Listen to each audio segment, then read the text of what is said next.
Whoopsies. Well, you guys are getting a quick little preview of everything. That's unfortunate. But either way, welcome to Comic Wars. Tonight, we're discussing a battle between Ghostface from the Scream series versus the Fisherman from I Know What You Did Last Summer and the following two movies. But we're not going to be going over the final one. Because that's where this becomes just stupidly unfair. We're going to go over the first two I Know What You Did Last Summer, and well, I Know What You Did Last Summer, and I Still Know What You Did Last Summer. Those movies. We're going to be covering those two when it comes to The Fisherman, and when it comes to Ghostface, we are covering Scream, the original Scream, so the first one. But just remember that the victor of each match is announced during the outcome at the end of the show. So without further ado, let's get into the overview, which you guys have already witnessed plenty. All right, so as usual, if we had guests, this is where we would have some intros, and of course, we would also try and get their guests. This is where we would also go and try and put some a little witty banter here and there, things like that this would be the time. But no guests tonight, so we're going to move on to the background details. Now, this is going to be basically where we look at age, height, weight, psychology, like their personalities, things like this. This is where we're going to break all that down. In some of these fights, we do know that they do sometimes play quite the crucial role. More often than not, they do play a small role, but it's usually not game-changing, but once again, like I said, some of these bouts, it is game-changing. After that, then we get into the feats. Now, this is where we start breaking down their strength levels, their speed and agility, their durability, powers if they have them, gadgets, weaponry, all that. We break it all down. And more often than not, this actually goes along with the data analysis section, which is basically we break down the scientific data. Now, for this one, there's nothing we really need to break down. We're literally looking at pretty much just human characters. Is all we're looking at. There's nothing super special. So, but keep in mind, there's a reason why I put these guys on the list.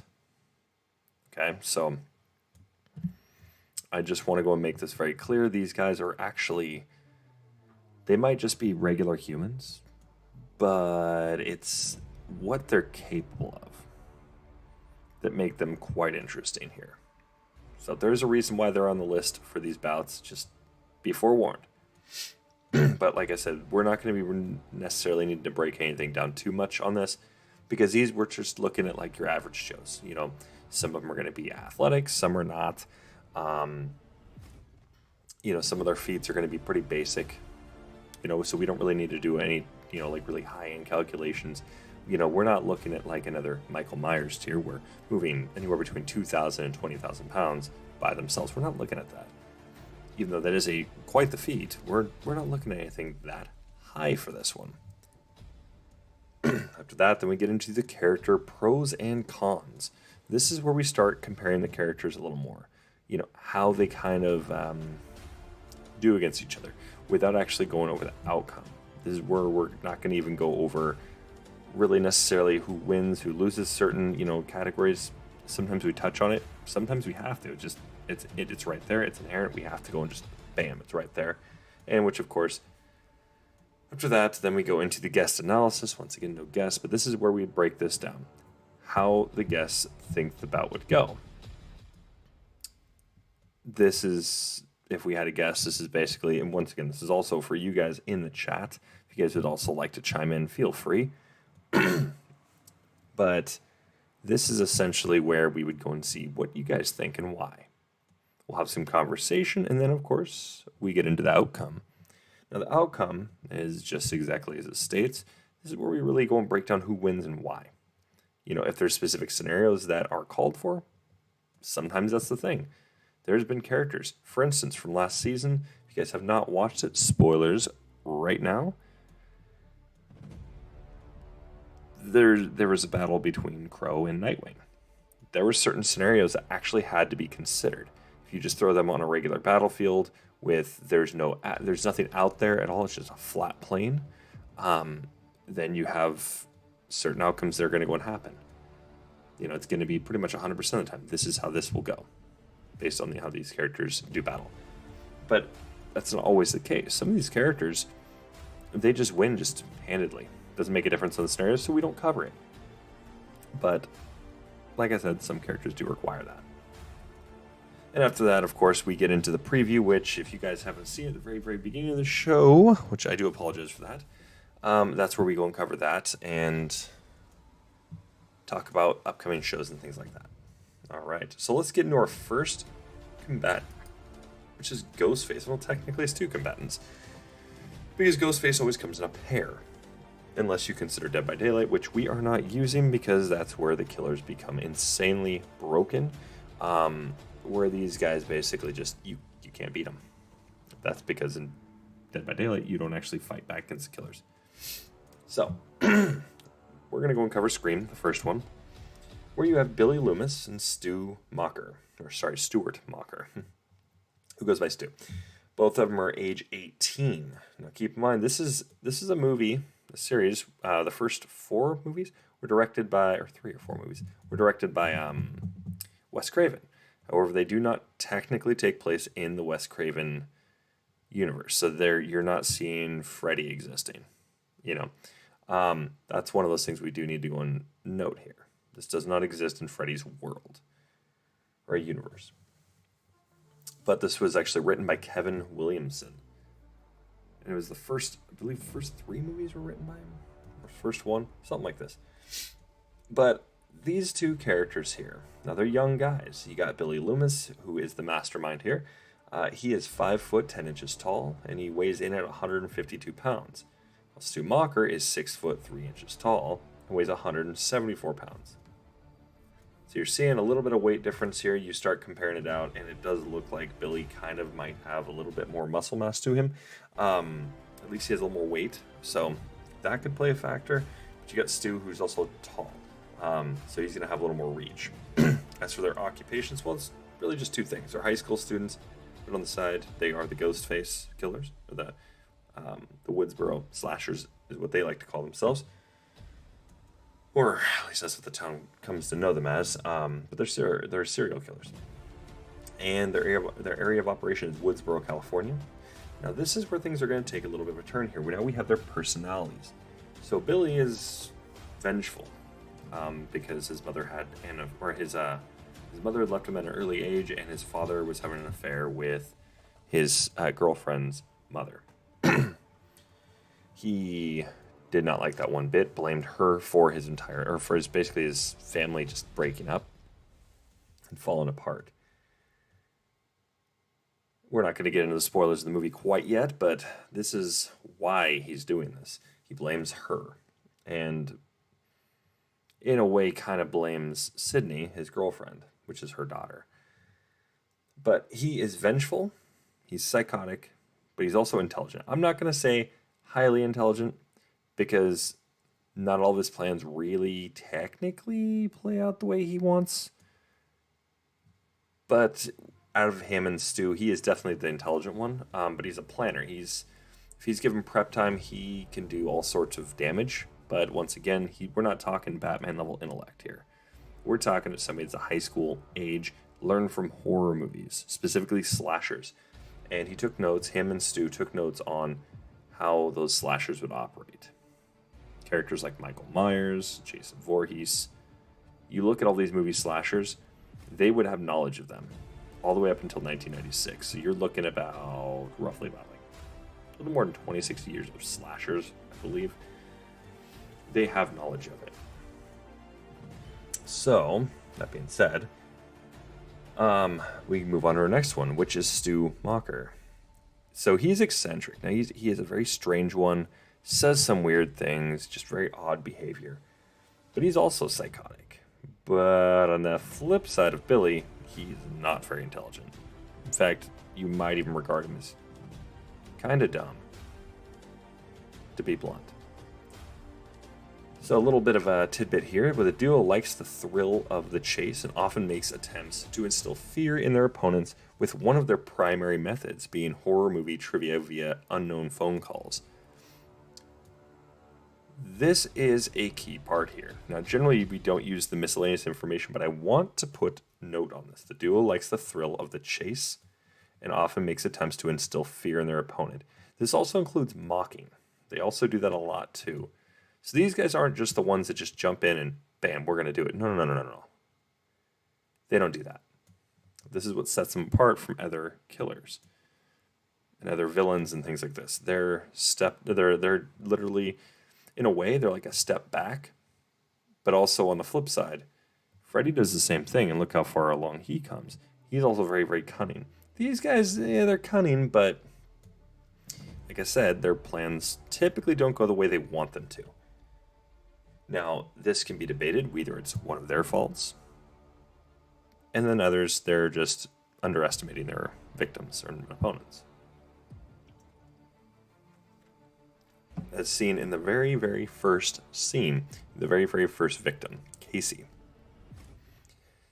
where the slasher was on top and trying to go down with a stab, and he ends up getting kneed in the testicles and he falls over in pain.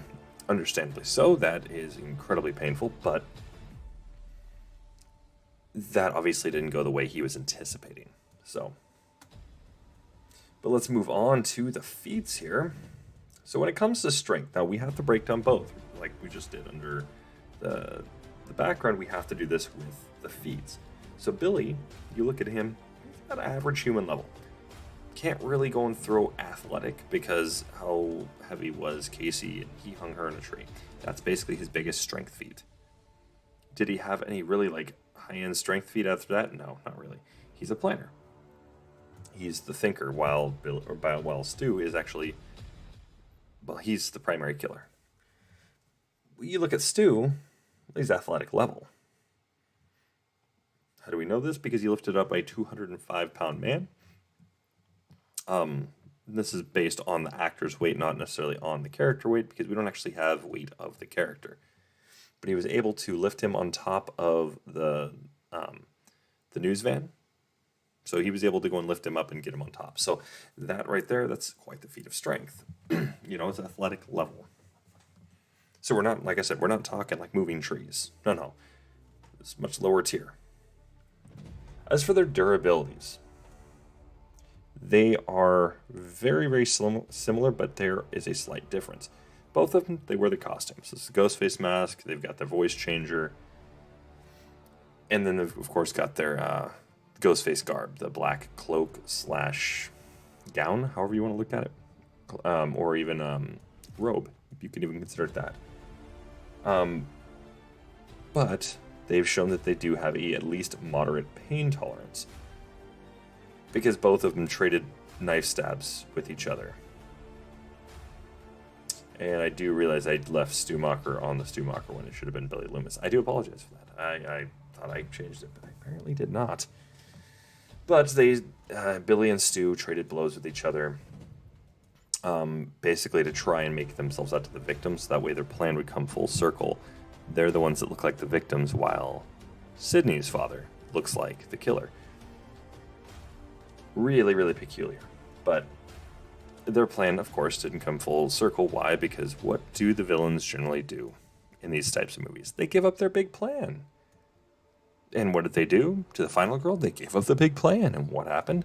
Foiled completely. In fact, she was able to defeat him. When I say defeat, I mean she killed them brutally. Billy was shot in the head, and Stu was smashed in the head with a vase, and a television dropped on his head and electrocuted him. Not exactly a pretty way to go. But both of them, after they stabbed each other, continued to chase and mock Sydney. They even were trying to, they were still fighting her and all this. Stu was actually the one who fought her, and he was able to trade blows with her, no problem. But he also, after a short while, after being stabbed, started to succumb to his blood loss and started to weaken and was going to the point of almost passing out. But of course, that's where Sydney got him. But they do show that they do have at least moderate pain tolerance. As for their speed and agility, they're about the same. Now, we really can't say which one's faster necessarily, but they're about average human, too athletic, like low-tier athletic. So, nothing too special here. As for their combat capabilities, neither of them have any formal training. But now this is the difference here. When it comes to their ingenuity. Billy, of course, plans and coordinates attacks, while Stu follows Billy's orders. But both of them heavily rely on stealth to execute attacks. As for what they come equipped with, both of them each have a Buck 120 hunting knife. They also come equipped with one Beretta, or each of them have one Beretta 92 FS handgun. Both of them can be seen with one. In fact, if I'm not mistaken, I believe there's one scene where you see them both with one. But they only have one magazine each, so we're not looking at anything too extravagant. So we're looking like 9 to 12 ammunition, not a whole lot. All right. So now that we've got Ghostface all ready to go, let's go and take a look at the Fisherman. Things are about to get interesting here because the Fisherman, also known as Ben Willis, is created by Lois Duncan. We don't really, and I totally left ages there. It's supposed to be age. We don't actually know how old Ben Willis is. There's no information about it. But he's 6 foot, 1 inches tall, or 1 inch tall, and he is 152 pounds. This is the same deal here, based on the actor, not necessarily on what is on the screen. The height differs as well on screen, so that's another one. We're just going to say he's 6'1", because kind of like the Totally Naked Man comics, those characters, they vary in height and weight and all this, in bulk. It's kind of similar with this, except his height changes. And if his height changes, that means his weight's changing, most likely. So, we're just going to say just a flat 6 foot, 1 inch tall, at 150 pounds. As for his occupation, well, he's a fisherman and a serial killer.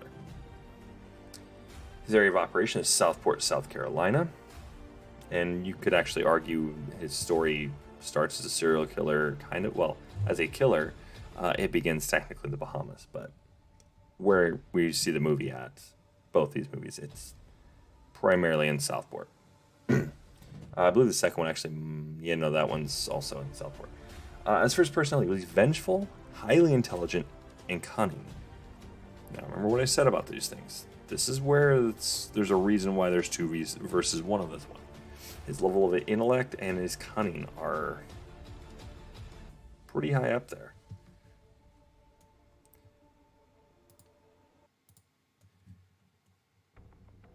And I do mean that. I mean, seriously, it's pretty ridiculous. I just noticed the intro music's not really playing. Weird. Or, not intro music, backgrounds. Okay, that is playing. Perfect. But the thing is about this character, what is he really inspired by? And this is Lois Duncan's inspiration, was by the Hook urban legend, which was the prisoner who had the hook, who escaped prison, was latched onto a vehicle over at basically, I believe it's considered Lover's Lane, if I'm not mistaken. And by the end of it, all that was left was the hook on the door. So, but this, of course, is not the same character as the urban legend. Now, when we come to feats, well, we see that the Fisherman, Ben Willis, is actually pretty, he's not super impressive, but he's at least athletic level. He's got an athletic level strength and speed and agility. He easily keeps, his speed, he easily keeps up with a few of his athletic victims. And I do mean easily keeps up with them. As for his strength, you see him time and time again be able to overwhelm his athletic opponents. No problem at all. As for his durability, excuse me, he wears a rain slicker. So we're just basically looking at it's like rubber on cloth, basically all days. So it doesn't really offer any resistance a whole lot. Our guys aren't using electricity against him, so it's not going to do anything. But he has a high pain tolerance. We know this because he continued to pursue a victim while being shot several times. And it took several shots to put him down, and he ended up falling into an open grave and then ultimately passing away. As for his combat capabilities, well, we know he's at least moderately skilled with his hook. Because he outmaneuvers other people that try to use the hook on him. Doesn't work. And he also uses it to do a number of different things throughout both movies. As for his ingenuity, well, he heavily relies on stalking his victims to understand them. You can argue that he does do some intelligence gathering. In the second one, I better go and throw this out there. Spoiler alert. In 3, 2, 1, from his son. Because his son ends up getting close to the victims in the second one, and we know that he does pass that information on to his father.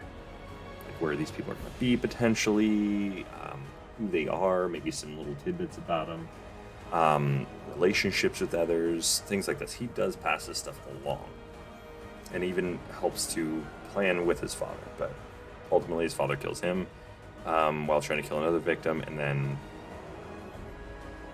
while pursuing the victim, gets shot down. So, but he also heavily relies on stealth. We know that he's broken into his victim Helen. He broke into her home in the middle of the night and left her a note, essentially, and cut some of her hair off without her noticing. This is going to be a stealth play. He also had to have stalked her because he had to figure out when she was going to bed. And then, of course, he is quiet enough to do all this, including cutting her hair, which, well, that wouldn't exactly be something somebody just easily just does not wake up from. Not everybody, at least. As for his weapons, well, he comes equipped with a hook. That's all he's got. He has used other things to go and kill, but this is generally what he uses. Alright, so let's break some things down here. We're going to kind of skip the data analysis because, like I said, there's nothing really to go and debate here. When it comes down to strength, Stu's going to be the one who's going to be roughly around the same level of strength. I would still argue Stu is not quite as strong because 205 pounds, while the Fisherman has handled people that maybe not 205 pounds per se, potentially, but around that weight and throws them around like they're nothing, basically. We're not talking Michael Myers tier or Jason tier, but you're talking it's arguable he's quite a bit stronger than Stu. But they are both of at least athletic level. They're not superhuman. They're not peak. They're just athletic. So, let's just start going down the pros and cons. So when it comes to background and all this, I want to go and note this. You got the height difference. Now, when it comes down to reach, some might argue that Stu's got the reach. However, you'd probably be mistaken by a little bit here. The hook is actually pretty large. You can see in the photo right here, or the image, that's pretty big. The knife comes about halfway or so on that. So that's going to be some inches right there he's got. Comes to reach, this is going to come to the Fisherman. Comes down to their personalities, that's also going to come down to that's going to come down to the Fisherman. I'll explain. When it comes to the Fisherman, he's not psychotic. You could debate by the second one, psychotic. By the end of the first one, potentially going under a little bit of some psychosis there, but he's vengeful. Can you argue vengefulness being, psychotic? No. It's vengeful. We know Billy's vengeful, but he's also psychotic.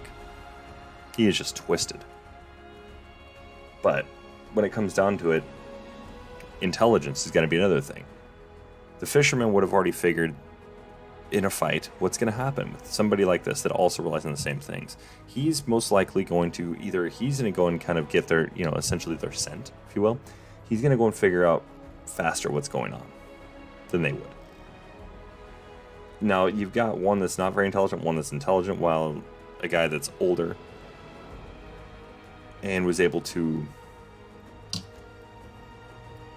commit his first murder of his wife, his cheating wife. He was able to evade authorities completely. After he just straight up just murdered her and then left. Which means there comes down to some things here. He was able to not leave any evidence. Because the Bahamas aren't too far away from the United States, they would have already, that would have been a company they were at, like another hotel or something like this, because it was in the honeymoon suite. Her being left there,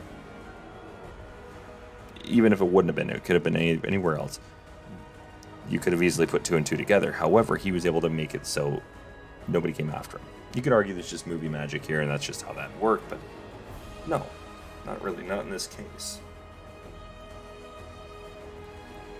Now, the other thing you have to look at is this duo likes to go on, they like the thrill of the chase.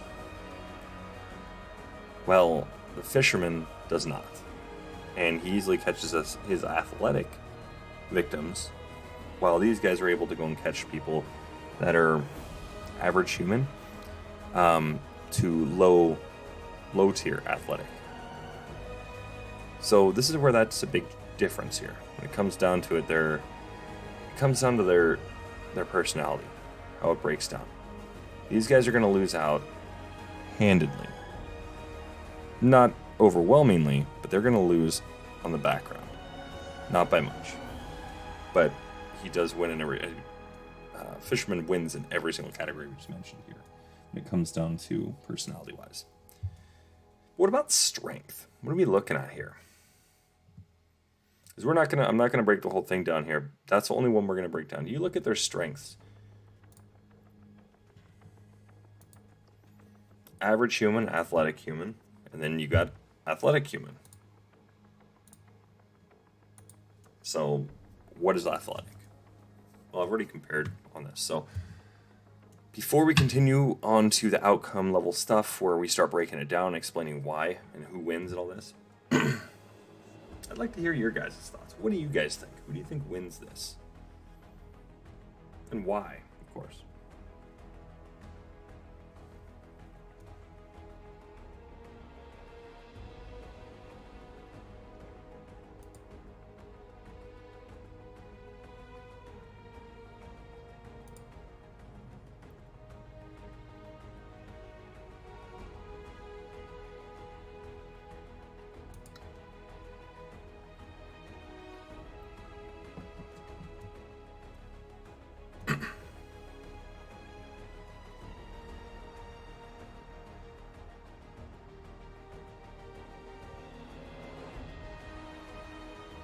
Alright, and any thoughts on this? Alright, let's start breaking this down, and then I'll explain who wins and why. I was already able to deduce it. I just put the stuff down, and I think about this while we're in the show, okay? So keep this in mind. This is not predetermined. I've literally just been thinking about this since we started the live stream. Strength comes down to it. I've already explained. Stu Macher doesn't even compare. You could debate that they're about the same. But when you've got a guy that literally, he holds back more, he breaks down things that these guys are not shown to be able to do. So you're looking at a lot more forceful versus a guy that can just lift a guy that's 205 pounds, throw him on top of a van. Here's the thing with that. If I'm not mistaken, that happens off screen. So that being said, happens off screen. Could leverage have been used? Could some kind of a pulley system have been used? Yes, which means it comes down to ingenuity rather than strength. We don't really know how he did it. He could have done it with his bare hands. Let's give it to him. Let's say, fine, he did it with his bare hands. Still doesn't compare. Fisherman still trumps him. Albeit it's debatable. Either it's by a little bit or by a lot. But either way, it would literally take both of them to fight him. And even then, he's been shown to kind of fight off two, I believe, I'm trying to remember if it was the first or the second one. But I believe it was, I want to say it was the first one. It was when he fought two people off. Either way, he was able to go and fight off some athletic foes, while these guys have not really been shown to fight. They were actually fighting athletes. You're looking party goers, things like that. They got themselves into positions where they didn't have to worry. They had the advantage no matter what. And in a lot of ways, it was a huge advantage. So these guys are more opportunist, while the Fisherman doesn't really play on opportunity as much. He actually does fight them at times. So we're going to give this to the Fisherman. As for durability, you got 2 of these guys with moderate pain tolerance. You got one guy taking multiple shots and continues to pursue. On top of that, got hit by a car, got up, tried to get up and was trying to fight off Helen before she fought him off and he fell into the water. Survived it, though. This says a whole lot when it comes down to it. Who just took more damage here? Well, it's the Fisherman. Now, would I say he completely outclasses them? No. But he's above them, because a knife wound compared to something that's through and through, or just that goes into him, but still he's taking multiples. Not to mention, he had his hand cut off and then flung into the ocean and survived. All this speaks volumes here. Keep in mind where South Carolina is. This is off the coast. Sharks could have been there, and especially as it was during the summer. And he survived. His hand is cut off. He's bleeding in the water. Sharks should be coming. He was able to outmaneuver that and survive. That speaks volumes. Speed and agility. Now this is going to be a little interesting here. Because who wins on the speed and agility? They're both average compared to this. It's obvious. Fisherman wins this. Martial prowess, same thing. They don't have any martial skills. Well, this guy has proved that he's at least moderately skilled at his hook, which he's also going to have reach on. So this is going to go to close combat here. So when it comes down to it, they lose out. They had to learn from movies. That doesn't mean you're going to be skilled. It means you know how it works. Doesn't necessarily mean you're going to be able to pull it off. Ingenuity, he's just better at it. He stalks his victims to understand them before attacking. They both heavily rely on stealth, and one guy's got a plan with them, and the other guy just follows orders. You got one guy who's controlling another and himself, while this guy he's already figured it out. He's thinking as he's going too, so when it comes down to it, once again, not a huge win. Now this is where it takes a turn.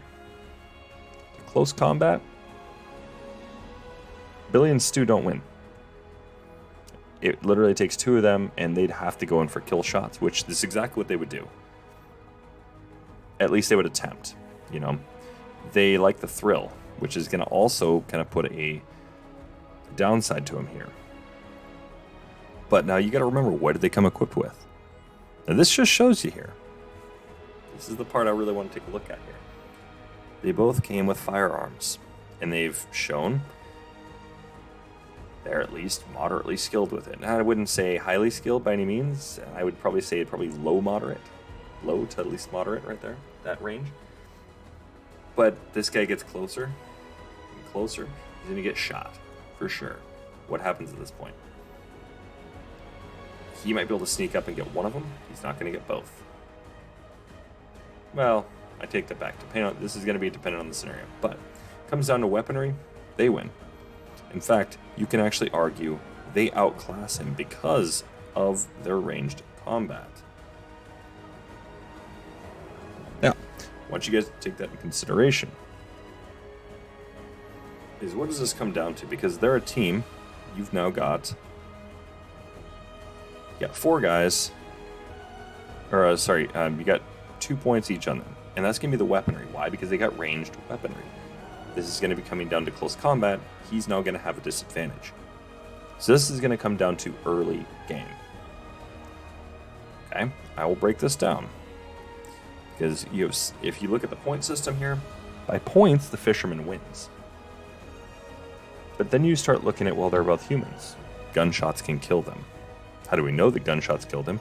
Because the Fisherman came back in the final one, the final installment of the I Know What You Did Last Summer series.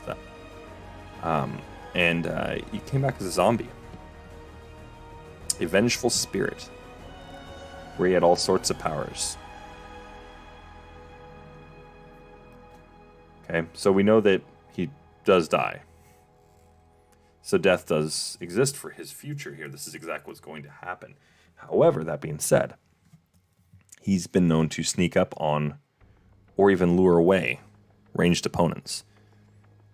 Okay, so this would rely on tricking one and then coming back for the other. And we know he can take multiple shots, so therefore, without getting shot in the head, he could actually pull this off completely, but it's dependent on scenarios.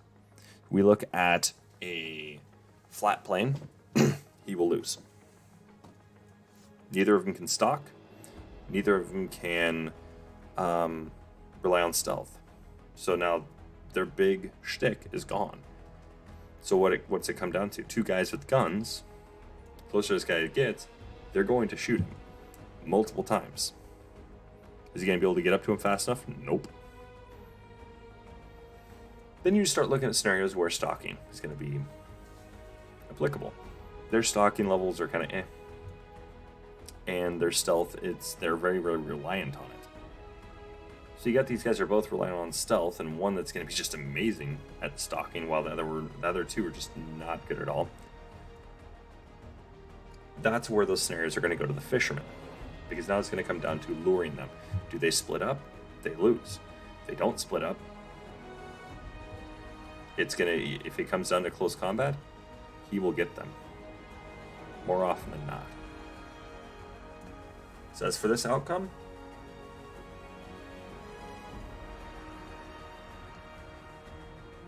this does sound really weird here, but when it comes to even those majority of the scenarios here, the Fisherman will technically lose. He's going to be able to outdo it, but there's two of them. Now you guys might be thinking, well, you did 2 against 1, that's unfair. Ghostface only comes in pairs. But this guy alone by himself, I want to make a quick comparison. He's cunning. When I say cunning, who's the only other character, or there's only a couple characters you've actually included that have any cunning? Could this guy be Jason Voorhees, human version? His ingenuity is enough to go and keep Jason kind of at bay for a very, very brief time. Okay, so he can go toe-to-toe with him for a second. You compare the Part 5 Jason. I say this on purpose. It's not actually Jason. It's Roy. Very, very similar to the Fisherman in this way because the vengeful father. Could he beat Roy? Oh yeah. He's more intelligent than Roy. Was Roy comparable to Jason in combat? He was smarter than Jason. But is he comparable? Arguable. He's not of the superhuman variety. Could he fight Jason for at least a bit? Yeah. Would he win when all of Jason's feats are basically just going to go overwhelm him? No. But that says something here. These are average Joes. Slightly above average. This is why I need to give this and explain this. Ghostface wins. But Ghostface himself now is a slasher. But he's more than a slasher. It's a prep time type character. It relies on having a team. One that's quite a bit quite a bit more unintelligent than the other. So in a way it's almost like a two-headed snake. They almost act in unison perfectly. So therein lies the trick here. In a way, they're like one killer. They act like a two-headed snake. They have one victim in mind, they're going to seek it out. They're going to seek that one victim out, and they're going to go and eliminate them. That's how it works. Which means no matter what, it's going to just be, it's basically like two arms. Two big arms being swung at you. Which one do you hit? But you can't just go and hit the big target, that's got the arms. No. You got to take the arms out. You got to stop at least one arm at a time. I know it seems a little unfair. It might seem that way, but trust me, it's these guys on their own. This is where you'd have to go and bring up Legion from Dead by Daylight. Technically speaking, how they actually work, they work as a group. We see this. There's horror movies like this. There's plenty of them out there. Where you have two of them. One that's doing something over here in the background, and the other one that's doing this over here in the foreground. They pincer attack you, essentially. And they even leave they leave the victims even more often than not thinking that the person who's actually over here controlling all the things behind the scenes is actually their friend. It's a good guy and all this, but it's really not. The Fisherman eliminates that, so now he just knows. Their prep time, it's not going to mean much. It's going to come down to the range combat. How many scenarios is the Fisherman going to be able to sneak up on him and actually be able to successfully defeat him? There's not going to be many where he's going to be able to successfully sneak up on both and get them both. He's got a hook. He's going to yank one away and then try and go for the other one. The other one can shoot him in the head. Gets into close combat. They both got knives too. We both know they got moderate pain tolerance, so therefore one of them, Stu, would most likely be used as the hook sponge. What's going to happen is Billy's going to shoot him in the head. Or he's going to strike him. He's going to go for typical slasher type attacks. However, their personality, they do like the thrill of the chase. However, they're going to see they can't really mock him. What can they mock him about? Oh, you're wearing a long coat. You got a hook. Oh, you're playing on the urban legend. That's all they can really mock him on. Can't mock him on much. So now that takes it away. They're going to find this guy is actually very serious. He's coming at them. The thrill is no longer going to be a thing. That's why I said pay attention to that. Because it came down to the thrill, but it also comes down to the horror trivia, the mocking. They're not going to be able to achieve any of that here. Therefore, the thrill goes away. It's all about survival at that point. Well, they got guns. If they get any whiff of him at all, they see him coming, they're going to shoot at him. Where one goes, both go. Or they'll pincer attack him yet again. So you're closing off his entrance-exit type of zones. That's what they're going to do. Like I said, two arms swinging at you. You can only stop one. If you're able to stop both, great, but chances are you're only going to be able to stop one. So you get to pick and choose. If you pick the wrong arm, you lose. You're going to be defeated.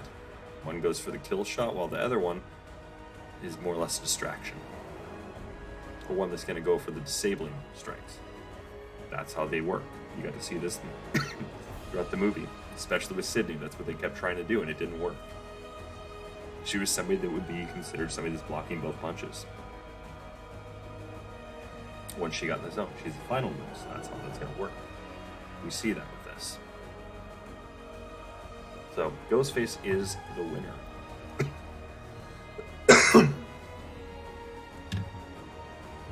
Like I said, this doesn't go off of death battle like type tiers here, so it's a bit different.